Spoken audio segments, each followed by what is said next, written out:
নমস্কাৰ মৰমৰ ষ্টুডেণ্টছ সকলোকে স্বাগত জনাইছো আসাম ষ্টাডি ইনফো ইউটিউব চেনেলটোলৈ। তো মৰমৰ ছাত্ৰ-ছাত্ৰীসকল একাদশ শ্ৰেণী অৰ্থাৎ ক্লাছ 11ৰ যিটো তোমালোক আসামিজ কিতাপখনৰ ধনৰ ব্যৱহাৰ সত্যনাথ বৰাই লিখিছিলে, তেওঁৰ যিটো ধনৰ ব্যৱহাৰ পাৰ্ট 2 প্ৰথমটো চেপ্টাৰ 1। তো আজি এইটো পাৰ্ট পুৰা ক্লিয়াৰ কৰি দিম। ইয়াৰ সকলোখিনি ভিতৰৰ কোৱেশ্যন, বাহিৰৰ কোৱেশ্যন, কবি পৰিচয় আৰু ইয়াৰ যিখিনি অনুশীলনী সকলোখিনি ক্লিয়াৰ কৰি দিম। ঠিক আছে, এইখন হৈছে তোমালোকৰ কিতাপখন আৰু এইটো হৈছে প্ৰথম চেপ্টাৰটো। এনেকুৱা ধৰণৰ তোমালোকে পাবা। ঠিক আছে, তোমালোকৰ ফাৰ্ষ্ট ইয়াৰ নোপোৱা আগতে মই ভিডিঅ'টো বনাই দিছো, তোমালোকে যাতে কিতাপখিনি লৈয়ে তোমালোকে এইখিনি কোৱেশ্যন ক্লিয়াৰ কৰিব পাৰা। ঠিক আছে, তাৰ পাছত তোমালোকৰ এইফালে আছে কঠিন শব্দৰ অৰ্থখিনি তোমালোকে চাই ল'বা। ফাৰ্ষ্টতে তোমালোকে এইখিনি চাই ল'বা। ঠিক আছে, তাৰ পাছতে তোমালোকে চাবা ইয়াৰ আৰ্হি প্ৰশ্ন আছে, এই সকলোখিনি মই ক্লিয়াৰ কৰি দিম। ঠিক আছে, সকলোখিনি এইটো ভিডিঅ'ৰ মাধ্যমেৰে ক্লিয়াৰ হৈ যাব। গোটেই তোমালোকে পাৰ্টটো প্ৰথমতে চাই লোৱা। ঠিক আছে, তো ব'লে এতিয়া আমি কোৱেশ্যনখিনি আলোচনা কৰোঁ। তো ষ্টুডেণ্টছ তোমালোকে প্ৰথমতে চাবা লেখকৰ পৰিচয়টো তোমালোকে চোৱাটো অত্যন্ত গুৰুত্বপূৰ্ণ। এই লেখকৰ পৰিচয়ৰ পৰা তোমালোকৰ বহুতখিনি কুৱেশ্যন আহে। প্ৰথমতে ইয়াৰ মই যোনখিনি ইম্পৰ্টেণ্ট কুৱেশ্যন তোমালোকে ডাইৰেক্ট দেখাই দিছোঁ। গুৱাহাটী ভৰলুমুখত জন্ম লাভ কৰে সত্যনাথ বৰাই, অৰ্থাৎ তোমালোকে এইটো কুৱেশ্যন চাবা সত্যনাথ বৰাই ক'ত জন্ম হৈছিল তোমালোকে সুধিব পাৰে, ভৰলুমুখত। এইটো কুৱেশ্যন খুবেই গুৰুত্বপূৰ্ণ, আগতে আহি গৈছে। তাৰপাছত তোমালোকে বাকীখিনি চাবা, বাকীখিনি মই দেখাই দিছোঁ আৰু যোনখিনি ইম্পৰ্টেণ্ট মই সেইখিনি তোমালোকে দিয়া হৈছে। তাৰ পাছতে তোমালোকে এটা মেইন বস্তু চাবা, গ্ৰন্থকাৰ হিচাপে আত্মপ্ৰকাশ কৰা সত্যনাথ বৰাৰ প্ৰথমখন গ্ৰন্থ হৈছে কি, গীতাৱলী। আৰু এইটো 1888 চনত প্ৰকাশ পাইছিলে গীতাৱলী। তোমালোকে এইখন তোমালোকে ভালদৰে চাই থবা। ঠিক আছে, এইটো তোমালোকে পৰীক্ষাত আহিব। তাৰপিছতে এইখন আছিল এখন কি, গীতৰ পুথি আছিলে এইখন। ঠিক আছে, আৰু বাকী তোমালোকে কবি পৰিচয়টো ভালদৰে চাই ল'বা। এইকেইটা আছিলে, এই দুটা কুৱেশ্যন খুবেই গুৰুত্বপূৰ্ণ, সেইকাৰণে তোমালোকক মই কৈ দিছোঁ। তো এতিয়া আমি পাঠৰ অনুশীলনী কুৱেশ্যন এটা চাইছোঁ। তো ষ্টুডেণ্টছ তোমালোকে চাব, প্ৰথমতে কুৱেশ্যন আহিলে, প্ৰথমতে তোমালোকে আহিলে আৰ্হি প্ৰশ্ন মূল্যাংকন 1, অৰ্থাৎ 1 নম্বৰীয়া কুৱেশ্যন। এইকেইটা কিতাপতে আছে অনুশীলনী কুৱেশ্যনকেইটা। তোমালোকে এটা কাম কৰিবা, গোটেই কিতাপখন প্ৰথমৰ পৰা শেষলৈকে পঢ়িবা। যোনে যোনে কিতাপ পাইছা তোমালোকে কিতাপৰ পৰা ধুনীয়াকৈ গোটেই কিতাপখন পঢ়িবা, আৰু যোনে নাই পৰা মই অলৰেডি তোমালোকে দেখাই দিলোঁ, প্ৰথমটোৱে ভিডিঅ'টো গোটেই কিতাপখন দেখাই দিলোঁ, তোমালোকে সেইটো পঢ়ি ল'বা। ঠিক আছে, তো এতিয়া কুৱেশ্যন এটা আহিলে 1 নম্বৰ, কৃপণ লোকৰ 2 ধৰ্ম কি কি, লাজ ঢকা আৰু প্ৰাণ প্ৰৱৰ্তোৱা কৃপণ লোকৰ 2 ধৰ্ম বুলি ইয়াত কৈছে। ঠিক আছে, এইটো কুৱেশ্যনৰ উত্তৰটো ক্লিয়াৰ। 1 নম্বৰ কুৱেশ্যন যিহেতু স্পীডত কৰি দিছোঁ, আৰু এইটো কুৱেশ্যন ক'বলৈ আকৌ দুনাই কৈ থাকিবলৈ দৰকাৰ নাই। তাৰপিছত 2 নম্বৰ কুৱেশ্যন আহিলে, অৰ্থ ব্যৱহাৰৰ মূল মন্ত্ৰ কি, উত্তৰটো হৈছে অৰ্থ ব্যৱহাৰৰ মূল মন্ত্ৰ হৈছে আয়ু অনুসৰি ব্যয় কৰা। আয়ু অনুসৰি ব্যয় কৰাটোৱে হৈছে অৰ্থ ব্যৱহাৰৰ মূল মন্ত্ৰ। তাৰপাছতে কুৱেশ্যনটো আহিলে, দৰিদ্ৰ হোৱাৰ চিন কেনেকুৱা, দৰিদ্ৰ হোৱাৰ চিন হৈছে অলপ আয় অধিক ব্যয়, দৰিদ্ৰ হোৱাৰ চিন অৰ্থাৎ অলপ আয় কৰা, অলপ উপাৰ্জন কৰা আৰু অধিক ব্যয় কৰাটোৱে কি হৈছে, দৰিদ্ৰ হোৱাৰ চিন। তাৰপাছতে কুৱেশ্যনটো আহিলে 4 নম্বৰ কুৱেশ্যন, মানুহৰ ঋণ কেতিয়া হয়। তো উত্তৰটো চাব, মানুহে যেতিয়া উপাৰ্জনতকৈ অধিক মাত্ৰাত খৰচ কৰে তেতিয়া তেওঁলোকৰ ঋণ হ'ব লগা হয়। এইটো হৈছে মানুহৰ ঋণ কেতিয়া হয় কুৱেশ্যনটোৰ উত্তৰ। 5 নম্বৰ কুৱেশ্যনটো আহিলে, কোন প্ৰকাৰৰ খৰচ গুপ্ত শত্ৰুৰ নিচিনা, উত্তৰটো হৈছে খুচুৰীয়া খৰচ গুপ্ত শত্ৰুৰ নিচিনা। এইকেইটা কুৱেশ্যন ক্লিয়াৰ। তাৰপাছত আমি নেক্সট কুৱেশ্যনটোলৈ আগবাঢ়িছোঁ। নেক্সট কুৱেশ্যনটো আহিলে চমু প্ৰশ্ন অৰ্থাৎ মূল্যাংকন 2 পৰা 3 নম্বৰ। তোমালোকৰ এইকেইটা কুৱেশ্যন আহিব পৰীক্ষাত আহিলে, 2 পৰা 3 নম্বৰীয়া কুৱেশ্যন এইকেইটা। তো 1 নম্বৰ কুৱেশ্যনটো আহিলে, ধনৰ 2 প্ৰকাৰ ব্যৱহাৰ কি কি, আৰু এইটো ভিডিঅ'ত মই এডিশ্যনেল কুৱেশ্যনখিনিও আলোচনা কৰিম। তোমালোকৰ যোনখিনি অনুশীলনীত নাই, কিতাপত নাই, সেইখিনি কুৱেশ্যনো মই আলোচনা কৰিম ভিতৰৰ পৰা বাছি। তো তোমালোকে ভিডিঅ'টো শেষলৈকে চাবা আৰু গোটেইকেইটা কুৱেশ্যন ভালদৰে এতিয়াই ক্লিয়াৰ কৰি যোৱা, যাতে স্কুলত যেতিয়া পঢ়াব তেতিয়া তোমালোকৰ চবতকৈ প্ৰথমতে তোমালোকে উত্তৰ দিব পৰা বা তোমালোকৰ সহজ হৈ যায়। প্ৰথমটো কুৱেশ্যন আহিলে, ধনৰ 2 প্ৰকাৰ ব্যৱহাৰ কি কি, উত্তৰটো হৈছে ধনৰ 2 প্ৰকাৰ ব্যৱহাৰ হৈছে 1 নম্বৰ চাবা, ধনেৰে সুসম্পদৰ আহিলা পাতি গোটাই ল'ব পাৰি। খ হৈছে ধনেৰে আনৰ উপকাৰ সাধিব পাৰি। এই দুটা পইণ্ট তোমালোকে চাই থবা, এই দুটা হৈছে ধনৰ 2 প্ৰকাৰ। তাৰ পাছতে কুৱেশ্যনটো আহিলে, কৃপণ লোকে আন মানুহে ধন খৰচ কৰিলে কিয় সহিব নোৱাৰে। এইটো কুৱেশ্যন খুবেই গুৰুত্বপূৰ্ণ, পৰীক্ষাত প্ৰত্যেকবাৰে আহে, কৃপণ লোকে আন মানুহে ধন খৰচ কৰিলে কিয় সহিব নোৱাৰে। তো উত্তৰ হৈছে আন মানুহে ধন খৰচ কৰিলে কৃপণ লোকে অত্যাচাৰ কৰা যেন বোধ কৰে। তেওঁলোকৰ মতে উত্তম ভোজন হওক, উত্তম পিন্ধন গপ আৰু দান দক্ষিণা ধনৰ অপব্যয় মাথোন। এইটোৱে হৈছে ইয়াৰ উত্তৰটো। তোমালোকে ভালদৰে লিখি ল'বা, যদি থাকি গৈছে তোমালোকে ভিডিঅ'টো ৰখাই লৈ ধুনীয়াকৈ কুৱেশ্যনটা নিজৰ বহীত লিখি ল'বা। তাৰ পাছৰ কুৱেশ্যনটোলৈ আগবাঢ়িছোঁ। 3 নম্বৰ কুৱেশ্যনটো আহিলে, লেখকৰ মতে কোন দুটা বৃত্তি ফলিওৱাৰ বাবে অলপ ধন লাগে। লেখকৰ মতে কোন দুটা বৃত্তি ফলিওৱাৰ বাবে অলপ ধন লাগে। উত্তৰটো হৈছে লেখকৰ মতে সজ অসজ বৃত্তি দুটা ফলিওৱাৰ বাবে অলপ ধন লাগে অৰ্থাৎ দয়া বৃত্তি ফলাব লাগিলেও ধন লাগে আৰু অহংকাৰ বা লোভ ফলাব লাগিলেও ধনৰ প্ৰয়োজন হয় তোমালোকে যদি এই পাৰ্টটোৰ গোটেইখিনি কোৱেশ্যন এনসাৰ পিডিএফটো লাগে তেনেহলে তোমালোকে মোক কমেন্ট বক্সত জনাবা আৰু আমাৰ হোৱাটছআপ চেনেলত জয়েন হ'বা ডেছক্ৰিপশ্যনত লিংক আছে হোৱাটছআপ চেনেলৰ বহুতো চেনেল জয়েন হৈছে তোমালোকে জয়েন হৈ ল'বা তাত জয়েন হ'লে তোমালোকৰ কোৱেশ্যনখিনি তাত পাই থাকিবা মই তাত পঠাই দিম গোটেই পিডিএফটো 4 নম্বৰ কোৱেশ্যনটো আহিলে কি দুটা কাৰণত মানুহে কৃপণালী কৰে উত্তৰটো হৈছে কিছুমান ধন উভৈনদী কৰি পৃথিৱীত এটা খ্যাতি ৰাখিবৰ বাবে কৃপণালী কৰে আৰু আন কিছুমানে সন্তান সন্ততিলৈ ধনৰ এটা অক্ষয় ভাণ্ডাৰ বান্ধি থবৰ বাবেও কৃপণালী কৰে এইটো হৈছে 4 নম্বৰ কোৱেশ্যনটো 4 নম্বৰ কোৱেশ্যনটো তোমালোকে ক্লিয়াৰ কৰি লোৱা ঠিক আছে এইটো কোৱেশ্যন পৰীক্ষা আহিলে তোমালোকে পাৰিবা পৰীক্ষা বুলি নহয় তোমালোকে এইটা কোৱেশ্যন জনাটো অত্যন্ত গুৰুত্বপূৰ্ণ তাৰপিছত 5 নম্বৰ কোৱেশ্যন আহিলে কৃপণ আৰু ধোঁৱাখুলীয়াৰ মাজত থকা পাৰ্থক্য দুটা লিখা কৃপণ আৰু ধোঁৱাখুলীয়াৰ মাজৰ পাৰ্থক্য তোমালোকে চাবা এইটো কোৱেশ্যন খুবেই গুৰুত্বপূৰ্ণ 5 নম্বৰ কোৱেশ্যনটো তো পাৰ্থক্য দুটা মই তোমালোকে কৈ দিছো ক লিখিবা কৃপণৰ হাত টান খৰচ কৰিবলৈ নিবিচাৰে অৰ্থাৎ কৃপণৰ একেবাৰে খৰচ নকৰে তেওঁলোকে ঠিক আছে আনহাতে ধোঁৱাখুলীয়া উচমুচ নিবিচাৰকৈ খৰচ কৰে জাহা তাহা তেওঁলোকে খৰচ কৰি দিয়ে কোনে ধোঁৱাখুলীয়াসকলে তাৰপিছত খ নম্বৰ আহিলে অপশ্যনটো মানে খ নম্বৰ পইণ্টটো কৃপণে সঞ্চয় কৰাত উত্তাৱল কিন্তু ধোঁৱাখুলীয়াই ক্ষয়ংকৰ কৰাত উত্তাৱল ঠিক আছে এই ক খ পইণ্টকেইটা তোমালোকে ক্লিয়াৰ কৰি লোৱা তাৰপাছত কোৱেশ্যন দীঘল প্ৰশ্ন মূল্যাংকন 4 পৰা 5 অৰ্থাৎ পৰীক্ষাত 5 আৰু 4 নম্বৰীয়া কুৱেশ্যনকেইটা ঠিক আছে এটা লং কোৱেশ্যন ক নম্বৰ কোৱেশ্যন আহিলে অশিক্ষিত মানুহে ধন খৰচ কৰাৰ কৌশল সম্পৰ্কে কেনে ধাৰণা কৰে লিখা এই দীঘল কুৱেশ্যনকেইটা তোমালোকে ভালদৰে ক্লিয়াৰ কৰি ল'বা দেই এইটা কোৱেশ্যন অতিকৈ গুৰুত্বপূৰ্ণ উত্তৰটো হৈছে অশিক্ষিত মানুহৰ মানত খহন খৰচ কৰা এটা মহতালিৰ কাম মই স্পীড কৈছোঁ যদিও তোমালোকে যদি থাকি গৈছে ভিডিঅ'টো ৰখাই ল'বা আৰু যদি কিবা বুজি নোপোৱা তেনেহ'লে কমেণ্ট বক্সত জনাবা কমেণ্ট বক্সটো অলৰেডি খোলাই কমেণ্ট বক্সত বহুতে কমেণ্ট কৰি তোমালোকে যি কুৱেশ্যন আছে তোমালোকে কমেণ্ট কৰিবা আৰু মই প্ৰত্যেক দিনাই প্ৰত্যেকটো পাঠৰে কুৱেশ্যন এনচাৰ আলোচনা কৰি থাকিম ঠিক আছে আমাৰ চেনেলটো তোমালোকে ভিজিট কৰিলে হ'ল প্ৰত্যেকটো পাঠৰ কুৱেশ্যন এনচাৰ পাই থাকিবা অকল বোলে আছামিজ নহয় ইংলিছ সায়েন্স সকলোখিনি তোমালোকে পাবা সায়েন্সৰ সাবজেক্টসকলে সায়েন্সৰ ষ্ট্ৰীমসকলে সায়েন্সৰ পাবা আৰ্টছৰখিনি এডুকেশ্যন পলিটিকেল সকলোখিনি এইটো চেনেলতে পাই থাকিবা তাৰপিছত আহিলে সিহঁতে ধনীক ঈশ্বৰ যেন দেখে ধনীৰ অত্যাচাৰক প্ৰতাপ বোলে কুকৰ্মত ধেমালি বোলে আৰু ধনীৰ মাৰ কিলক আদাৰ বুলি ভাবে সিহঁতৰ ভাল বেয়া বোধ নাই মান অপমানৰ জ্ঞান নাই এনেকুৱা নিৰ্বোধ মানুহৰ প্ৰশংসা পাবলৈ যি নিজৰ হিতাহিত জ্ঞানক ঠেলি থৈ অযুগুত খৰচ কৰি দুখ মাতি আনে এয়াই হৈছে অশিক্ষিত মানুহৰ ধন খৰচ কৰাৰ কৌশল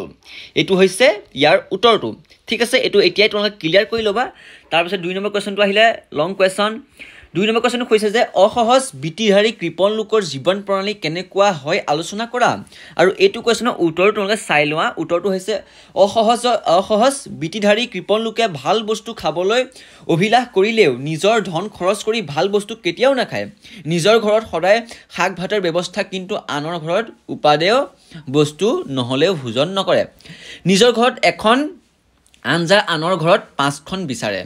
নিজৰ কামত খোজ কাঢ়ি এদিনৰ বাদ যায় লোকৰ কামত বাহন নহ'লে এখোজো নলৰে মুঠ কথা লোকৰ ওপৰত পালে সিহঁতে ভালৰো ভাল খায় আৰু ভালৰো ভাল পিন্ধে কিন্তু নিজ খৰচত চলিব লাগিলে মোটা চাউলৰ ভাত খায় আৰু ধৰিয়া সূতাৰ কাপোৰ পিন্ধি দিন কটায় ঠিক আছে কথাখিনি তোমালোকে বুজি পাইছা একেবাৰে থলুৱা অসমীয়াত লিখা হৈছে তাৰপিছতে কৈছে যে খাবন পিন্ধন সম্বন্ধে এই শ্ৰেণী কৃপণৰ মুখত সদায়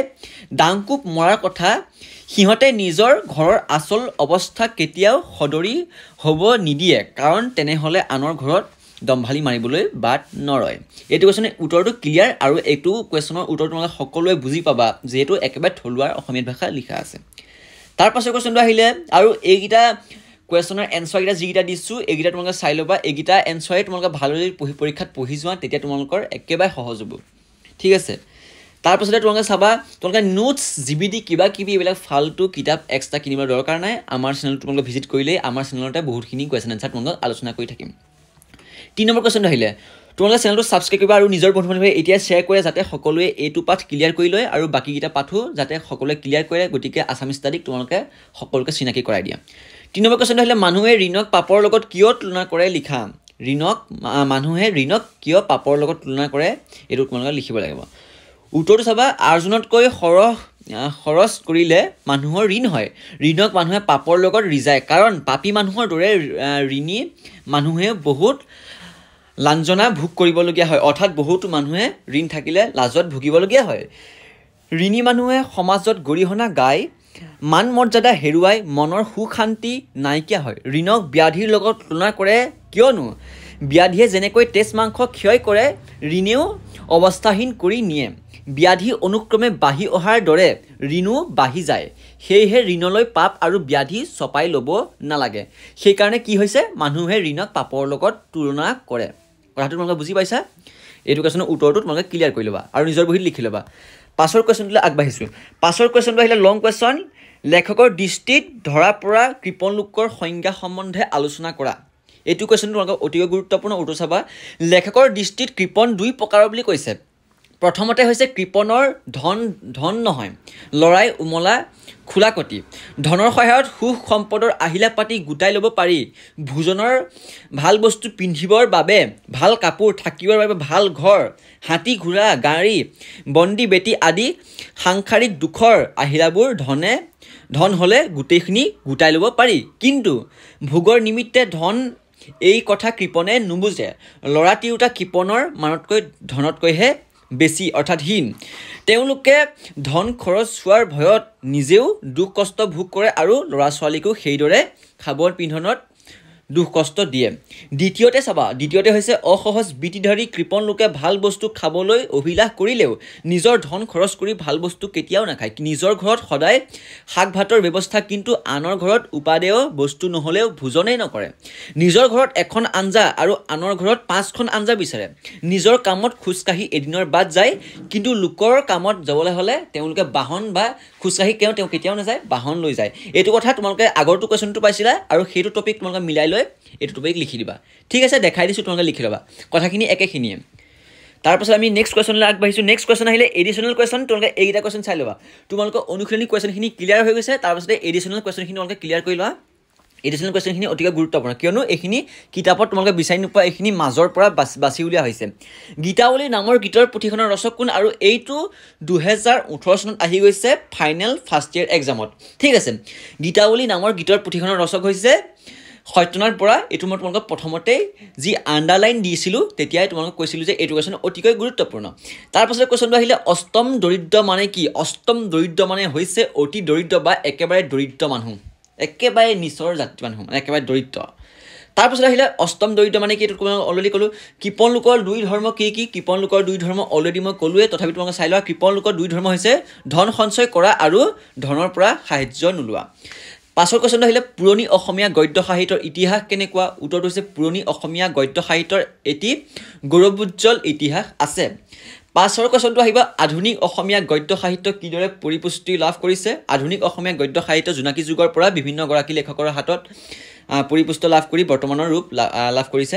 পাছৰ কুৱেশ্যন আহিলে সত্যনাথ বৰাৰ জন্মস্থান ক'ত সত্যনাথ এইটো মানে অলৰেডি ক'লোঁ গুৱাহাটী ভৰলুমুখত তাৰপাছত কুৱেশ্যন আহিলে সত্যনাথ বৰাই কেতিয়া BL পৰীক্ষা উত্তীৰ্ণ হৈছিলে 1889 সেইটো তোমালোকে সকলোৱে এইটো কবি পৰিচয়টো পঢ়িলে তোমালোকে গম পাই যাবা ঠিক আছে তাৰপিছত আহিলে সত্যনাথ বৰাৰ প্ৰথমখন গ্ৰন্থ নাম লিখা এইটো গীতাৱলী অলৰেডি ক'লোৱে আকাশ ৰহস্য কি বিষয়ক গ্ৰন্থ আকাশ ৰহস্য হৈছে অসমীয়া সাহিত্য বিজ্ঞান বিষয়ক প্ৰথম গ্ৰন্থ তাৰপিছত আহিলে সত্যনাথ বৰাৰ কিহৰ বাবে বেকন হিচাপে পৰিচিত তোমালোকক মই এইকেইটা কুৱেশ্যন এটা কাৰণে স্পীড কৰিছোঁ এইকেইটা হৈছে এডিশ্যনেল কুৱেশ্যন তোমালোকে এইকেইটা কুৱেশ্যন তোমালোকে এইটো লেখকৰ পৰিচয়তে পাই যাবা সেইকাৰণে মই তোমালোকে লেখকৰ পৰিচয়টো অলৰেডি তোমালোকে পঢ়িবলৈ কৈছিলোঁ সেইকাৰণে এইকেইটা কুৱেশ্যন স্প্লিট কৰিছোঁ পাছৰ কুৱেশ্যনটো আহিলে ইয়াৰ এই কুৱেশ্যনটোৰ উত্তৰটো হৈছে সত্যনাথ বৰা গদ্য লেখক হিচাপে খ্যাতি অৰ্জন কৰিছে আৰু অসমীয়া সাহিত্যত বেকন হিচাপে পৰিচিত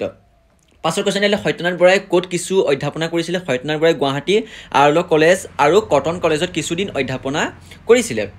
তাৰপাছৰ কুৱেশ্যন আহিলে কি দুটা কাৰণত মানুহে কৃপণালী কৰে মই তোমালোকক কবি পৰিচয়টো এটা কাৰণে ইম্পৰ্টেণ্টভাৱে চাবলৈ কৈছোঁ তোমালোকৰ হায়াৰ ছেকেণ্ডেৰী ফাৰ্ষ্ট ইয়েৰ হওক ছেকেণ্ড ইয়েৰ হওক অসমীয়া কিতাপৰ প্ৰায়খিনি কুৱেশ্যনেই যেতিয়া তোমালোকক পৰীক্ষা ল'ব প্ৰায়খিনি কুৱেশ্যন কবি পৰিচয়ৰ পৰা আহে বাকী ইমান পাঠৰ পৰা ইমান কুৱেশ্যন নাহে পাঠৰ পৰা প্ৰায় 30%হে কুৱেশ্যন আহে বাকী 70% তোমালোকৰ কবি পৰিচয়ৰ পৰা আহে তাৰপাছত আহিলে দুটা কাৰণত মানুহে কৃপণালী কৰে তোমালোকে সেইকেইটা কি চাব লাগিব প্ৰথমতে আহিলে কিছুমানে ধন উভৈনদী কৰি পৃথিৱীত এটি খ্যাতি ৰাখিবৰ বাবে ক'লে এইটো মই অলৰেডি তোমালোকক আগৰ পাঠৰ কুৱেশ্যনখিনিতে কৈ দিছোঁ ঠিক আছে এইটো তোমালোকে চাই ল'বা একেটা কুৱেশ্যন তোমালোকক দুনাই কৈ নাথাকোঁ ঠিক আছে তাৰ পাছৰ কুৱেশ্যনটো চাবা তোমালোকে পাছৰ কুৱেশ্যনটো আহিলে 2023 চনত আহি গৈছে এইটো 3 মাৰ্কছৰ কুৱেশ্যন ধোঁৱা খুলি আৰু কৃপণৰ মাজত পাৰ্থক্য এইটো তোমালোকক অলৰেডি মই ক'লোঁ ঠিক আছে এইটো কুৱেশ্যন তোমালোকে ইম্পৰ্টেণ্টভাৱে চাবা তাৰ পাছত আহিলে কেন্দ্ৰসভা নামৰ পুথিখনৰ ৰচক কোন এইটো তোমালোকে কবি পৰিচয়তে পাই যাবা সত্যনাথ বৰা প্ৰথম অসমীয়া আইনজীৱী কোন গগন বিহাৰী বৰা সত্যনাথ বৰাই ৰচনা কৰা গীতৰ পুথিখনৰ নাম কি সত্যনাথ বৰাই ৰচনা কৰা গীতৰ পুথিখনৰ নাম হৈছে ৰূপহী অসম সত্যনাথ বৰাই ৰচনা কৰা প্ৰথম পুথিখন হৈছে অসমীয়া সাহিত্য ঠিক আছে তো আজি তোমালোকৰ ধনৰ ব্যৱহাৰ পাঠটো সম্পূৰ্ণ ক্লিয়াৰ তোমালোকে এইখিনি কুৱেশ্যন ভালদৰে চাই ল'বা আৰু এইখিনি কুৱেশ্যন চালেই তোমালোকৰ গোটেই চেপ্টাৰটো ক্লিয়াৰ হৈ যাব আৰু তোমালোকে নেক্সট চেপ্টাৰ চাবৰ কাৰণে আমাৰ চেনেলটো ভিজিট কৰিবা তো আজিলৈ ভিডিঅ'টো মানে চেনেলটো ছাবস্ক্ৰাইব কৰি নটিফিকেশ্যন বেলটো অলপ ক্লিক কৰি দিবা এনেকুৱা ধৰণৰ ইম্পৰ্টেণ্ট ভিডিঅ' তোমালোকৰ মাজলৈ পাই থাকিবা ঠিক আছে তো আজিলৈ ভিডিঅ'টো মানে ধন্যবাদ